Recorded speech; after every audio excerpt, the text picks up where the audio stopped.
राम द्वारा धनुष भंग।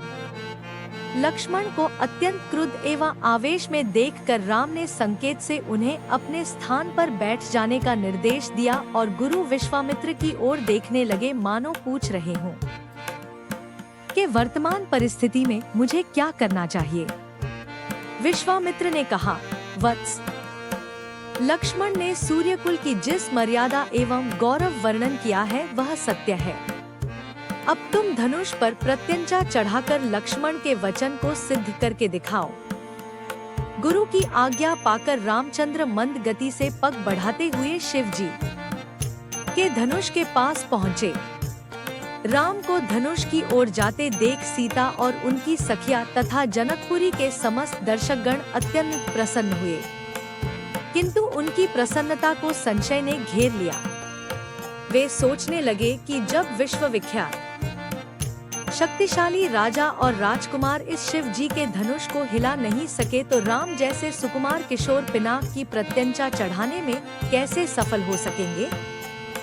सीता भी मन ही मन परमात्मा से प्रार्थना करने लगी कि हे सर्वशक्तिमान, इन्हें इनके उद्देश्य में सफलता प्रदान करने की दया कीजिए। मेरा हृदय भी इनकी ओर आकर्षित हो गया है, अतः इसकी लाज भी आपको ही रखनी है। हे प्रभु, आप अपनी अद्भुत शक्ति से इस धनुष को इतना हल्का कर दीजिए कि यह सरलता से उनके द्वारा उठाया जा सके। धनुष के पास पहुंचकर राम ने धनुष को बीच से पकड़कर सरलता के साथ उठा लिया और खेल ही खेल में उस पर प्रत्यंचा चढ़ा दी। प्रत्यंचा चढ़ाकर ज्यों ही उन्होंने धनुष की डोर पकड़कर कान तक खींची त्यों ही वह धनुष भयंकर शोर मचाता हुआ तड़तड़ा कर टूट गया। उस नाद से अधिकांश दर्शक मूर्छित होकर भूमि पर गिर पड़े।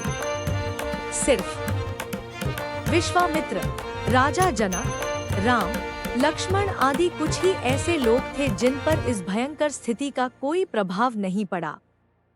कुछ काल पश्चात जब सबकी मूर्छा दूर हुई तो वे राम की सराहना करने लगे। धनुष भंग हो जाने पर राजा जनक ने विश्वामित्र से कहा, मुनिवर, मेरी प्रतिज्ञा पूर्ण हुई, इसलिए अब मैं सीता का विवाह रामचंद्र के साथ करना चाहता हूँ। मुझे अपने मंत्रियों और पुरोहित को विवाह का संदेश लेकर महाराजा दशरथ के पास अयोध्या भेजने की आज्ञा दे। विश्वामित्र प्रसन्न होकर बोले, राजन, आप बस ऐसा ही करना ही उचित है। अपने मंत्रियों को यह भी आदेश दे दे कि वे राजा दशरथ को संदेश दे दे कि दोनों राजकुमार कुशल पूर्वक यहाँ पहुँच गए हैं। विश्वामित्र के वचनों से संतुष्ट होकर मिथिलापति जनक ने सीता को बुलवाया। वे अपनी सखियों के साथ हाथ में वरमाला लिए मंथर गति से लजाती हुई वहां आईं, जहां धनुष को तोड़ने के पश्चात श्री रामचंद्र खड़े थे।